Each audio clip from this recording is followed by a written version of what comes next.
Your outcomes in life are often a lagging measure of your habits. We think the thing that needs to change is the bank account or the test score or the number on the scale, but actually the thing that needs to change are the habits that precede those outcomes.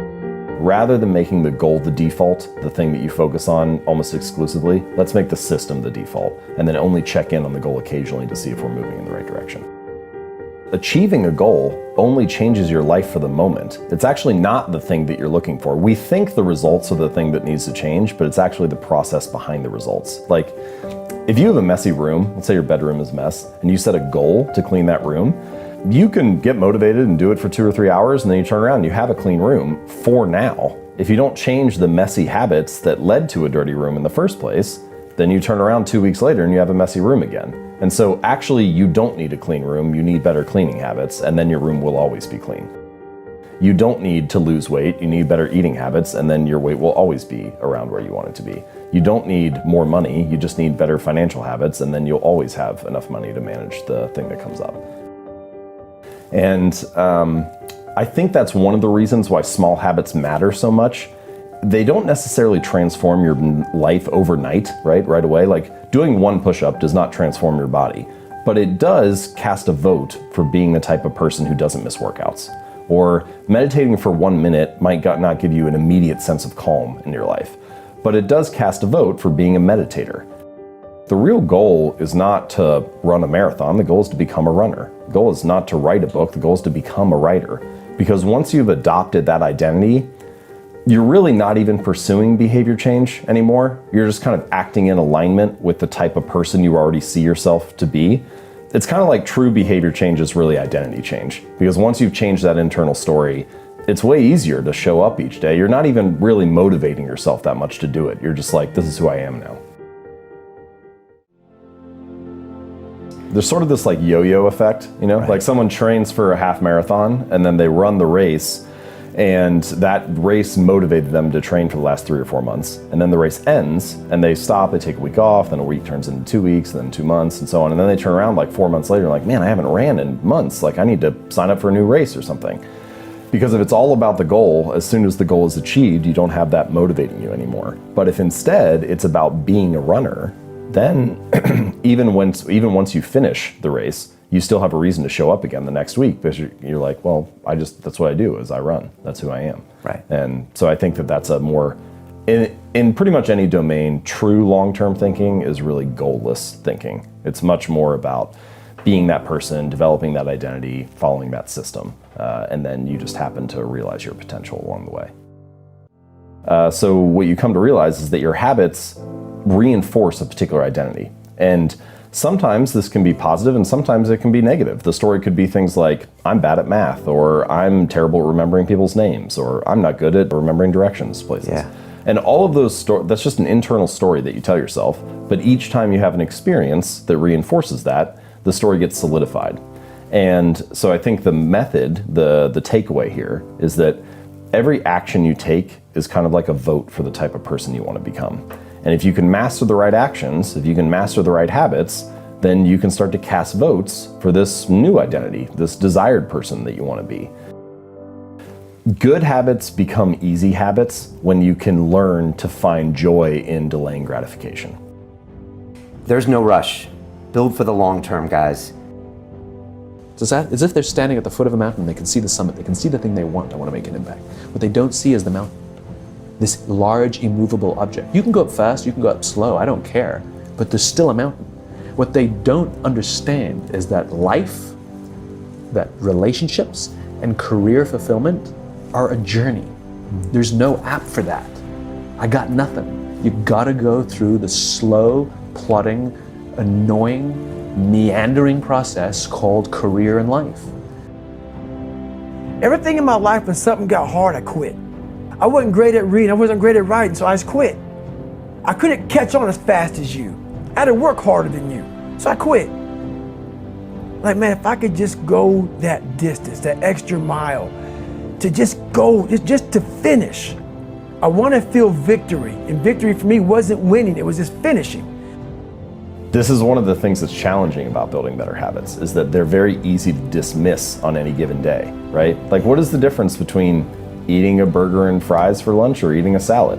Not a whole lot on any given day. Your body looks basically the same in the mirror. The scale hasn't really changed. It's really easy to dismiss it in your mind and say, oh, this is kind of insignificant. But you turn around 2 or 5 or 10 years later and you realize, oh wow, those daily choices really did add up. It's just much harder to see on a granular basis. The cost of your good habits is in the present, and the cost of your bad habits is in the future. And the fact that we prioritize the present over the future ends up making a lot of habit change difficult for that reason.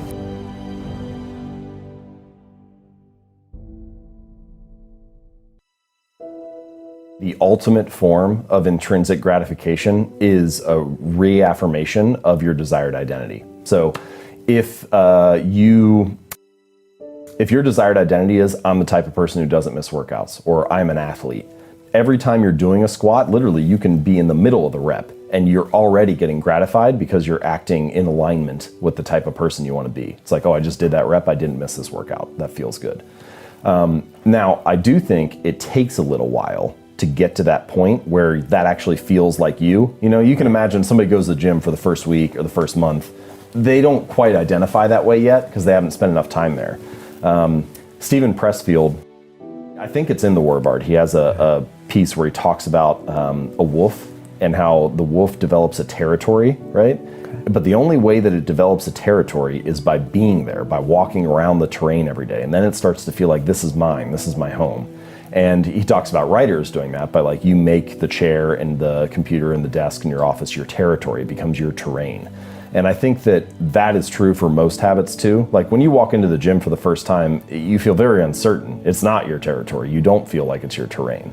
But once you show up again for a week or a month or a year, at some point you cross this invisible threshold where it starts to feel like, yeah, this is for me, or I belong. And that, I think, once you've crossed that stage, it becomes more likely that you can get that kind of reaffirmation of your identity and start to instantly feel gratified. But there are other things that you can do in the short term to feel more gratified while you're working on those habits. So here's just one little tactic. Let's say that you're either trying to work out or build a habit of meditating or something. And so each time you do your habit of meditating for 5 minutes, you have this little jar of marbles, and you got 100 marbles in there, and 90 are red and 10 are blue. And after each instance of your habit, you walk over and you pull a marble out of the jar. And if you pull out one of the 90, then nothing happens. It's just pat on the back, good job, you did what you're supposed to. But if you pull out one of the 10, then you get some kind of reward that's exciting to you. Maybe you get to watch Netflix for an hour and not feel guilty, or go for a walk outside, or take a bubble bath, or buy yourself a new jacket, whatever it is, something that feels rewarding. And what you just did was you introduced an element of immediate gratification and of surprise and delight to the whole process. And so, yeah, that first week when you're meditating, you still might not identify as a meditator, or you still might not have a sense of calm wash over your life. But you have this other interesting thing that is rewarding right away that maybe gets you to stick with it while you're waiting for those long-term rewards to accumulate. Well, so we do have, and this definitely plays an important role in habits, we do have a bias toward the present. And that makes sense, right? That example I gave about finding a berry bush, 100 meters away. Well, you should, in fact, go get the food that's close by and not the food that's on the other side of the mountain, because that just makes logical sense. You'd rather have it now, especially when we were not in modern society, right? For 99.999% of human history, we're just trying to survive like every other animal. And so, you should prioritize immediate food, immediate shelter, immediate water, immediate safety. And in fact, our brains are wired to do that.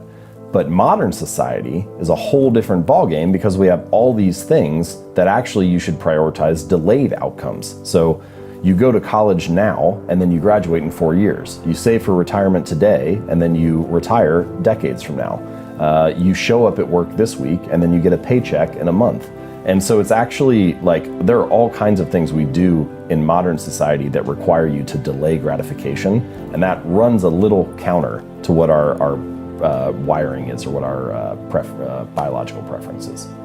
There's a sort of a misalignment of rewards that often happens with habits. So there's an immediate outcome, an immediate reward, and then an ultimate reward. And for your bad habits, one reason bad habits stick so readily, that they form so easily, is because bad habits, often the immediate reward is favorable, right? Like, what's the immediate reward of eating a donut? It's kind of great. It's sweet, it's sugary, it tastes good. It's only the ultimate reward, if you repeat that habit for 6 months or a year or 2 years, that is unfavorable. Meanwhile, good habits are often the exact opposite. The immediate reward of going to the gym, or going to the gym for like a week, isn't really that great. Your body's probably sore. You don't have much to show for it. Your body looks the same. Your weight hasn't really changed. But if you stick to that for 6 months or a year or 2 years, then the ultimate reward is favorable.